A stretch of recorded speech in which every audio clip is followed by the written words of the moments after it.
मेरा पानी उतरता देख मेरे किनारे पर घर मत बसा लेना। मेरा पानी उतरता देख मेरे किनारे पर घर मत बसा लेना। मैं समंदर हूं, लौट कर वापिस आऊंगा। समंदर की इन्हीं उछलती लहरों की तरह महाराष्ट्र की राजनीति में एकदम से कमबैक कर चुके हैं देवेंद्र फडणवीस। वो देवेंद्र फडणवीस जिनके बारे में शरद पवार की बेटी सुप्रिया सुले बोलती थी, अकेला देवेंद्र क्या कर लेगा, क्या उखाड़ लेगा, क्या उखाड़ लेगा। पूरी दुनिया देख रही है कि क्या उखाड़ सकता है देवेंद्र और किस तरह से उखाड़ के दिखा दिया है। और वो शिवसेना जो कि 2019 में बीजेपी एनडीए के साथ चुनाव लड़ी थी, 105 सीटों पर बीजेपी और 56 सीटों पर शिवसेना जीती थी। कुल मिलाकर 161 सीटें थी 288 में से। और बड़े ही आराम इत्मीनान से बीजेपी शिवसेना का जो गठबंधन, जो कि पिछली बार भी सत्ता में था, इस बार आराम से सत्ता पर काबिज हो सकता था। लेकिन नहीं, आधी छोड़ पूरी को भागे, आधी मिले न पूरी पावे। इस कहावत को चरितार्थ करने में जुट गए उद्धव ठाकरे और उनके एक नंबर के ट्रंप कार्ड जो खुद को मानते हैं संजय द राउत। संजय से याद आया कि संजय तो महाभारत में भी था और वो धृतराष्ट्र के साथ था। यहां पर कलयुग की महाभारत में उद्धव ठाकरे के साथ एक संजय है और ये दोनों ही संजय जो हैं वो गवाह बने हैं। जैसे वहां महाभारत में कौरव वंश का जो नाश हुआ उसका गवाह बना संजय, और यहां तो ये जो शिवसेना का संजय था इसने तो खुद बेड़ा गर्क करने में कोई कसर नहीं छोड़ी। वो शिवसेना जिसमें 56 एमएलए थे, अब वहां पर सिर्फ 2 बाप बेटे बचे हैं। 2 बच गए लेकिन पार्टी अभी बाकी है। इधर एकनाथ शिंदे ने शिवसेना छोड़ी और अपने साथ शिवसेना के एमएलए को लेकर के चले गए देवेंद्र फडणवीस के साथ। उनकी जो अंदर खाने में डील हुई, इस डील को कई लोग धोखे की संज्ञा दे रहे हैं। अरे भाई साहब, ये धोखे से याद आया, ये धोखे की शुरुआत किसने की थी? आपने मोदी के नाम से चुनाव लड़ा, एनडीए के बैनर में चुनाव लड़ा, मोदी का नाम आपने हर जगह इस्तेमाल किया एंड मोदी का नाम लेकर आप चुनाव जीतते हैं। सडनली आप मोदी को साइड में करके शरद पवार की गोद में बैठ जाते हो। फिर आप लाइव आकर बोलते हो कि महाराष्ट्र की जनता ने मुझे जिताया है, सीएम बनाया है। महाराष्ट्र की जनता ने तो फिर मोदी के नाम से और देवेंद्र के नाम से वोट दिए थे ना। महाराष्ट्र की जनता से अगर आप Uddhav plus NCP plus Congress के नाम से वोट मांगते तो शायद आपको कोई वोट मिलते नहीं, इसलिए आपने मोदी के नाम से वोट मांगे और जब वोट मिल गए तो आप पहुंच गए शरद पवार की जेब में, गोद में। और देखा जाए तो धोखे की शुरुआत आपने की थी। तो वो तमाम लोग जो कह रहे हैं कि धोखा दे दिया एकनाथ शिंदे ने, अरे इसे धोखा नहीं बोलते भाई, इसको कर्मा बोलते हैं। तुमने अपने पार्टनर्स को धोखा देकर किसी और का पल्लू पकड़ लिया और आपने पल्लू पकड़ा भी तो उनका जिनको आप खुद चुनाव के टाइम गालियां देते रहते थे, आपने उनका पल्लू पकड़ लिया।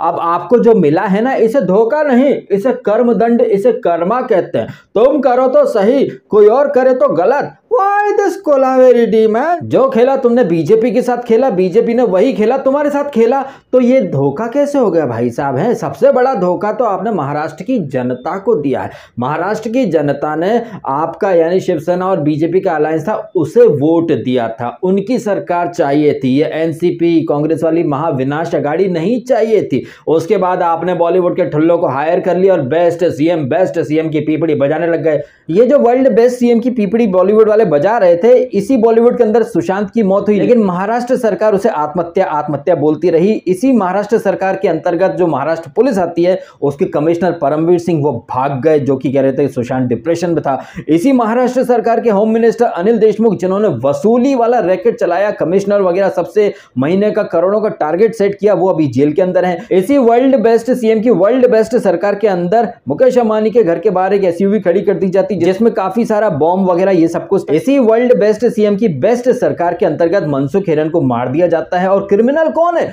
पुलिस वाले, सचिन वाजे, जिसे इलीगल तरीके से सस्पेंशन हटाकर वापस से फोर्स में ले लेते हैं और वो कैसे पुलिस वाला होकर पुलिस वालों को बदनाम करता है, ये आप सबने देख लिया। करोड़ों की वसूली होती रही, मर्डर को सुसाइड में कन्वर्ट किया जाता रहा, एक से बढ़कर एक स्कैम्स निकलते रहे। कंगना का घर तोड़ दिया, अर्नब को जबरदस्ती उठा के जेल में डाल दिया, केत की चितले को उठाकर जेल में डाल दिया। लेकिन ये वर्ल्ड बेस्ट सीएम मोदी को बोलते हैं कि मोदी राज में तानाशाही बढ़ गई है, फ्रीडम ऑफ स्पीच खत्म हो गई है। मजे की बात तो ये कि वो शरद पवार जो अनऑफिशियल महाराष्ट्र के अभी के सीएम है, उद्धव ठाकरे तो सिर्फ नाम के सीएम थे, शरद पवार जेल में डलवा देते हैं केत की चितले को, क्योंकि केत की चितले ने कुछ फेसबुक पोस्ट वगैरह शेयर कर दी। लेकिन यही शरद पवार आए दिन कहते रहते कि मोदी राज में freedom of expression, freedom of speech का हनन हो रहा। भाई साहब, हिपोक्रेसी, आयरनी, सब ने सुसाइड कर ली ये सारी चीजें देखकर। यही नहीं, पालघर में साधु मार दिए गए मोब लिंचिंग के नाम पर, पुलिस खड़ी तमाशा देखती रही। पूजा चव्हाण कहिए, दिशा कहिए या सुशांत या मनसुख हिरेन, ऐसे एक से बढ़कर एक अनेक कांड हो चुके हैं वर्ल्ड बेस्ट सीएम के राज में, लेकिन बॉलीवुड के लिबरल्स, मीडिया के लोग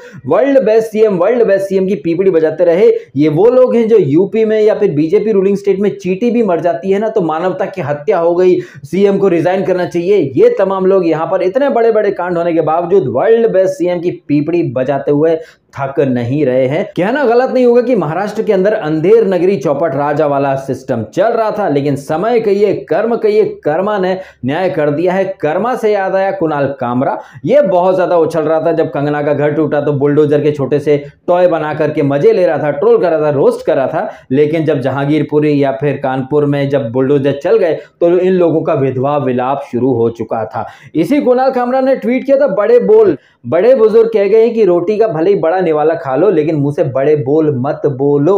लेकिन कुणाल कामरा तो उस लॉबी का जहां पर बड़े बोल ही बोले जाते हैं। इस कुणाल कामरा ने अपने बड़बोले वाले अंदाज में ट्वीट कर मारा कि भैया एक चीज तो पक्की है कि देवेंद्र फडणवीस अब दोबारा मुख्यमंत्री नहीं बन सकता। अब देखना बहुत ज्यादा इंटरेस्टिंग होगा, वो तमाम लोग जिन्होंने तो ठान के रखा था कि उद्धव ठाकरे जो है 100-200 साल के लिए सीएम बन चुके, वो नहीं हट पाएंगे, कोई उन्हें उखाड़ नहीं पाएगा, वो तो उखड़ गए, इस्तीफा उन्होंने दे दिया। और ये संजय राउत जो बड़ी बड़ी बातें कर रहा था, फ्लोर टेस्ट में चीर देंगे, फाड़ देंगे, भाई पहली फुर्सत में निकल लिए। आपने घातक पिक्चर देखी होगी जिसमें डैनी के साथ एक नंगा पुंगा आदमी बैठा रहता है जो कि कसम खा के रखता है कि डैनी को बर्बाद करके मानेगा तभी कपड़े पहनेगा। मुझे लग रहा है कि ये संजय जो राउत है वो उस फिल्म का किरदार कहिए या फिर महाभारत में शकुनी का किरदार, शकुनी ने भी कसम खाई थी कि वो गांधारी के अपमान का बदला लेने के लिए कौरव वंश का नाश करवा के मानेगा। मुझे लग रहा है शकुनी का पुनर्अवतार है ये संजय राउत। इसने कसम खाई थी कि शिवसेना का नाश कर देगा, उद्धव ठाकरे को पहले चने के झाड़ पर चढ़ा दिया, पुत्र मुंह में फंसा दिया और बर्बाद गुलिस्ता करके रख दिया शिवसेना और संजय राउत की जुगलबंदी के ऊपर एक शेर अर्ज करना चाहूंगा कि